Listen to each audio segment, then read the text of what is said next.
Montana, a sprawling outdoorsman's Eden with ice-covered peaks and unspoiled wilderness. Patrolling and protecting these natural resources is a first-class band of peace officers. These are the Wardens, dedicated to the preservation of the last best place. Hello, Snick. Who's this? Hey, Vernon, how are you?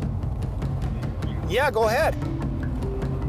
Montana State Game Warden Nick Taylor patrols Region 5. He's in an area known for ducks and duck hunters.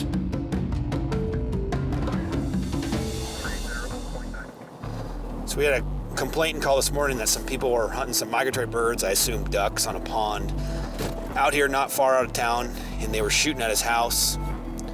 Who knows?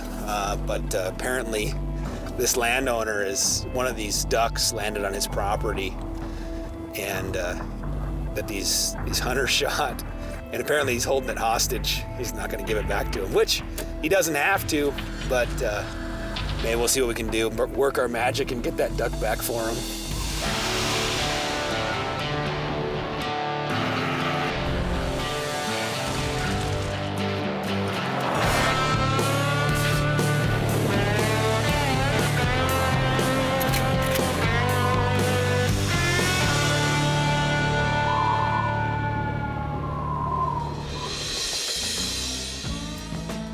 Eastern Montana is located in a major flyway for western waterfowl.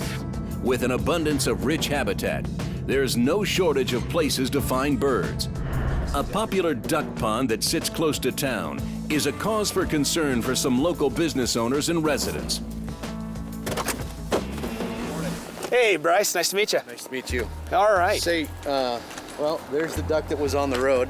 Okay. Those guys are on an island, right? If you go through there, Okay. right down, you just drive right to it. Okay. And that's where they're at. I mean, they've got permission to be over there. Okay. It's just that with this one being on the road. No, I understand. And I've had people. In fact, I had my one of the gals that comes and feeds our horses. It was Sunday morning. Okay. They shot right over her head. Okay. So. Yeah, you know, it's part of hunting season in Montana. Yeah, I understand that. I mean, I hunt myself. Yeah. But, you know, This caller says nearby hunters are pressing their luck with unsafe shots. He wants the shooting stopped. I don't mind people. I don't mind people hunting and fishing. Just want them to be safe But, when they're doing it. You know. No, I hear you. And to have them shoot ducks over thin ice like that. He came over and says, "Oh, we're gonna go get a fishing pole to try to get those ducks off the ice." Good luck, huh? Good luck with that. Got to be pretty damn good with that fishing pole. Yeah, And that's a long cast. Yeah, okay. It sounds like they have permission to be out here, and it seems like your guys' concern is more of a public safety issue. I guess that I didn't even have a problem with them because I knew they had permission to be Sure, there. sure. But as I'm driving out and I see a duck on the road, I'm like, you know, concrete guys are over here working. And sure, yeah, maybe they shot it over there and it flew that far. Yeah. Maybe they didn't. I just would prefer they were a lot more careful, and a brainiac would have seen there's ice and said, oh, maybe we shouldn't shoot anything today. Yeah, that's going to be a little bit of a, really, as far as, you know, telling them, you know, to be safe and stuff. I mean, there's not a lot of legalities on that unless they do cause damage to property, you know. That's the best I can tell you. Oh, that's fine. But, you know, I mean, as far as somebody hunting, you know, in a little hidey hole like this, we're always interested in coming out and checking them. I mean, definitely. You know, we'll just kind of go from there. Appreciate it. All right, Good. thanks. Yeah, guys, don't hesitate to call. Yeah. Yeah, well. All righty. So what we're gonna do is we are just gonna make a couple phone calls. Sounds like this pond is owned by a couple separate different landowners, and they possibly have permission through a different landowner. But we'll just give him a phone call and see if we can sneak out there and see what's going on. Over in Region 4, Warden Brian Goalie keeps an eye on the Beartooth Game Range. It's opening morning of elk season, and the warden expects a crowd. This, anticipation, and all the traffic that was going around yesterday, all the people at the Beartooth, had a lot of problems up here in the past. This game range sits between Helena and Great Falls and attracts plenty of enthusiastic hunters. Hi, how'd it go? Well, first time. First elk, 55 years old. Wow, Yeah. And first shot.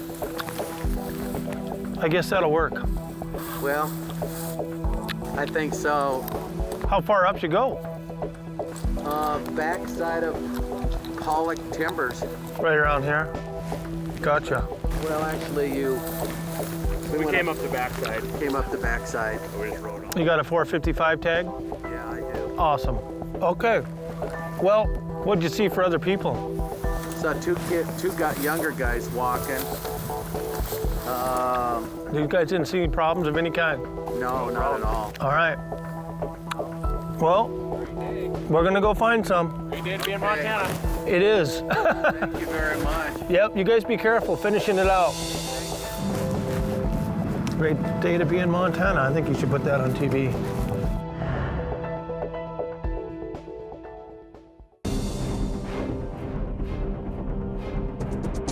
Back in Montana's Region 5, Warden Nick Taylor tries to track down duck hunters staked out on a local hunting spot.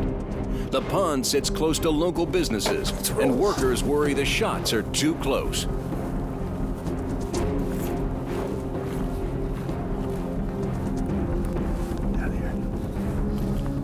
Howdy. How are you? Good. How's the hunting? Oh, it's been interesting. Yeah, it sounds like it. You guys getting a few birds? We got a couple of guys here that Okay. Alrighty. worked the thaw, and my buddy had to go to a meeting, and he was going to grab a fishing pole or a boat. Okay. Is it just you here? No, there was two of us. He had left. Okay. All right. Sounds good. You got your bird license with you? I do. Yeah, and my buddy went. There was a bird that we had hit. He had hit and then went back Yeah. behind, and he went to go get him. The guy started cussing at him, wouldn't get Really? his bird. No kidding. Looks good, Sean. And you said you got a couple birds? There's two out there, Uh-huh. one on the ice, and Okay. there's one out there, and we're waiting to, he's either, if it doesn't thaw, my dog had to bust ice, but I didn't want him to bust that ice through, or he was getting hurt. Yeah. So he's either gonna bring an aluminum boat back or a fishing pole. Okay. Who's your buddy that's out here with you? Justin, Justin? yeah, I can get you his phone number. Yeah, why don't you? His, You know, one of the reasons I'm out here today is because, you know, these people are concerned. They have a concern of, you know, their property getting shot up. Apparently somebody this weekend was in getting horses, and they say that someone shot over their head. So just be mindful of that when you're hunting down here. Absolutely. And that's about as far as I'll go on that. You know, I do have that other bird. I got that other bird from that guy. Oh, good. Yeah, and when I leave, I'll just throw that in the back of your truck. Oh. It's a Drake mallard. Yep, Drake mallard. Sounds like you guys got a couple mallards, so just be mindful of the limits and stuff. Yep. You know all the limits, Absolutely. all that. Okay. Yep, it's six. 5 mallards. 5 mallards, 2 hens. Yep. And then the other thing that just concerns me a little bit is down when the deputy came out here. Did he check your other guy's license? Yes. Okay. As far as the hunting license, Mm-hmm. It doesn't sound like he did. What concerns me is you know, he told you that I was going to be coming out here, and then when I do come out here, the other guy's gone. So does that guy have He had a meeting. does he have a bird license? Oh yeah, Justin does. Yeah, absolutely. Okay. Yeah. Because I mean, Justin. You can look it up. okay. He's in the system. Because that's just something, you know, in Oh, the world of game wardening, Sure, you know, sure. when a person knows I'm coming out and then they disappear, It you know, doesn't that's look too good. through my experience, that's something that we want to you know, it's a red flag. No, and he would welcome a call. Okay, and I'll give Justin a call. I'll throw the other bird in the back of your truck. Perfect. And we'll just call her good, okay? Nice to All meet right. you. Thanks, partner. Have a good weekend. Yeah, you too. Thank you. Yeah, stay warm. You bet. All right, we'll see you. Return this duck to its rightful harvester. The warden makes a quick call to the second hunter and confirms he has a valid hunting license. He returns the duck and calls the case closed. Well, that worked out good. He took off there after I had that deputy tell him that I was going to come and chat with him, and then he took off. So I was a little bit suspicious that he didn't have a license. And I had one of our support staff at had our office check him, and he had the state license. Unfortunately, we don't track the federal licenses. So I called him. I called him, and he just called me back. And I had him describe what duck was on the stamp, and he said wood duck, and that's what duck it is this year. So that satisfies me. If he would have said, if he would have done one of those, I'm like, we got it robbed. What we're gonna do now is we had a landowner complaint this morning that came into our office, so we're just following up on that and just see where that takes us. So stay tuned.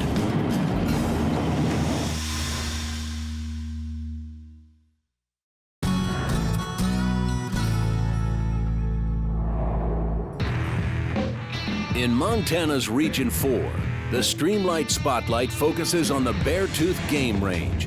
It's opening morning of elk season, and Warden Brian Goalie's first complaint quickly comes in. What's up? This guy here had shot a bull, and this bike come running down there and damn near killed him. Ran 10 feet with him. Where's the spike? In the back of my pickup. So who did the shooting on this bull? That gentleman right there in the orange hat. This your bull, sir? Yes, sir. Can I see your permit? These hunters shot at one animal, but now have 2 dead elk. Can you tell me where the what happened with the spike then? It was up, I guess Poly Mountain, what you call it. Okay. All right, sitting up there, a couple of bulls are already going in from like around 6, they were sitting in the thick grass as I was walking over there. Okay. So I just watched them.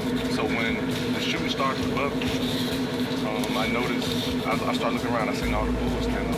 Okay. So I was picking out, I shot this one, I shot him a total of 3 times. Okay. So when he was down, he was getting ready to die. I heard something behind me, so when I turned around, it's the spikes coming behind me. But I don't know what's going on. Okay. So I'm thinking it's just charging. So Okay. it's like right before it gets to me, take a hard dive, like slide under. Okay. So from that point, I didn't know what was going on. So I went to hit a field trip distance. We went on my other partner, Ed. He was on the party of the 3 parties on our thing. Come up here real quick. So when you were up there hunting, how many other people were hunting? Hold on to that. It was our 3 parties. Okay. We seen a couple of people come on the horses. Okay. Seen a couple of people on bicycles. Right. And that was it, but it was a whole lot of more shooting. All right. Were you the only one in your group that shot a gun today? Yes, sir. Okay. Okay. The warden suspects this hunter accidentally killed 2 elk with 1 shot. The warden will allow the hunter to keep the bull he aimed at, but the state will confiscate the smaller second elk. Huh. That's a spine shot. I can't believe it could even run. Yeah. It's got bone. He's a good shot. Interesting. How many yards away was he when you first saw him? Probably maybe 20, 30 yards away. He got within 10. I'm just trying to figure out, whoever shot this had to be pretty close to you. When I say it was like shots, Yeah. 6 or 7 shots on top of me. Yep. That what made mine stand up. When he stood up, mine stood up, and like I say, I could. Was yours alone then? No, it was like 5, like I say, 5 to 7. You think one of your bullets went through the other elk and hit this one? No. You don't think that happened? I don't think there's no way possible it happened. All right. So the shots you first heard? They was in the taller trees On up to the like more than 100 yards away? more than 100 yards. Yeah, that's when the bull that we checked got killed. So we checked the bull. It's coming out now. They came from around the timber and came down the road, and they killed it. As you're going up, there's a big grump of timber. They killed it on the backside. So what I'm trying to do is figure out if you had a pass-through or an overshot and hit this elk. I mean, you check mine. All 3 of my hoses in there. They're in your elk. He was nowhere near. He was nowhere near my deer. Right. Even after he Well, failed. if we can rule you out, that'd be great. I mean, you on back the truck. You definitely have 3 pass-throughs on Yes, that? sir. All right. But you see, just because you have 3 pass-throughs on that doesn't mean one didn't go through and go through this. I understand that. So when you first shot, was this elk anywhere near yours? Not even close. So your elk was by itself? The elk was over here to the, standing off on the. All by itself? All by itself, and then you had like 4 or 5 over here. if I can rule you out, that leaves the other guy that I just talked to Okay. that could have shot it. You understand? Yes, sir. So if I can make sure that you're not the one, then I have to talk to him and find out if he was, and if he had a pass-through. I have no problem. Okay. Yeah, so we'll donate the elk to somebody besides you guys. And the reason I say that is if there's any question about it, you guys never benefited from this elk if it was an accident, okay? You did exactly the right thing. And the reason that is the only way in the state of Montana that you can possess an animal legally yourself is to shoot it and tag it yourself.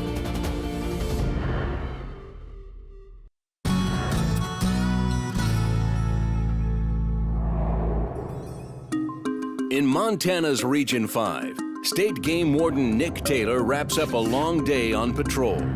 As dusk slowly fades to dark, he spots a suspicious boat on the Bighorn River. You know, we're here right now. We know there's a boat on the water.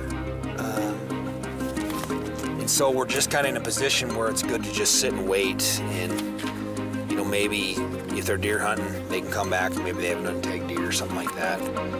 You never know. This river stuff is funny. There's a lot of opportunity. And people get out on a boat. They kind of get in the middle of the river and they think, you know, nobody's watching or nobody cares. And there's a lot of people that do. So. Warden Taylor's persistence pays off. After dark, the boat heads for the dock. So these guys are coming from the Bighorn upstream. They can only go about 3 miles upstream because there's a diversion dam you can't pass. It's 5:15 right now. They do have a light. So they got decoys. Look at their bird hunters. Getting nervous.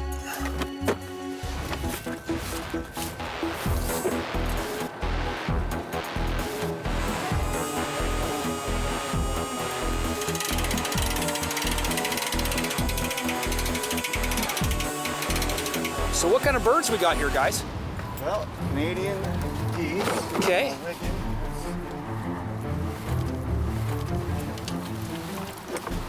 I've got 3 Canadians that are mine right here. Okay. On the hooks. Okay. And what do you got there, partner? They're all males. All right. Yeah, I was gonna say, tell me how. Yeah. How do you know? All right, well, you guys got some bird licenses. Let's take some bird licenses. That's mine. I'm from Idaho. Okay. Oh, there it is. Very good. I haven't seen my darn duck stamp. So you don't have your, did you lose your state stamp there? You know, I thought I had everything. Okay. Right here. Do you remember buying a federal stamp, Dan? Yeah. Where did you buy your federal stamp at? Walmart, I think. Walmart. So to hunt migratory see it? birds, no, you need the federal stamp and you need the state stamp. Okay. Okay. And you don't have either today. Now, I can track. You know, if I can look up if you had the state stamp, but there's no actually way where I can look up if you had the federal stamp. Okay. You could, because it's a stamp. You can buy it at, you know, like you said, Walmart. You can buy it at Shields. You can buy it sign at it. our office. Yeah. There's no way for me to track that. I'm not calling you a liar that you bought it, but what I do know is we don't have it here right now. Okay.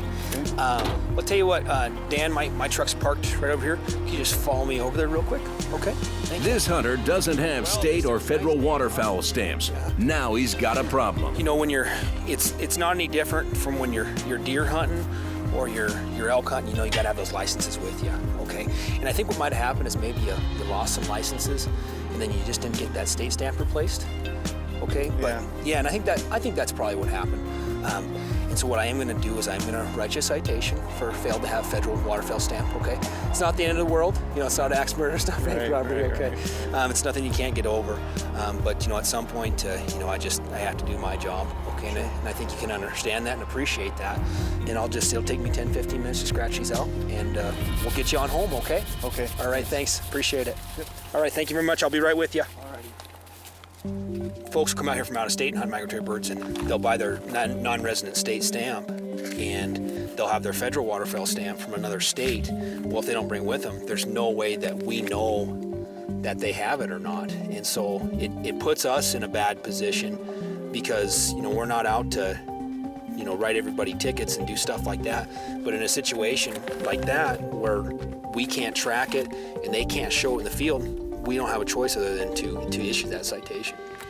The funds generated through the purchase of duck stamps are vital for wetland conservation. The charge for hunting without a federal duck stamp runs $135. Oh, I've never gotten change before. I tell you what, let's see if I have $3 I can change you out. Because I don't think the court would like me turning in change to them. That might give me a bad name in Yellowstone County. Well, looks like we're good to go. Yeah, I appreciate your time. Right. You guys drive safe, okay? All right, thank you. Maybe we'll see you again sometime. Yeah. I tell you what, I wish everybody I dealt with was as good as man as that man. That's a good man. We need more of those kind of people.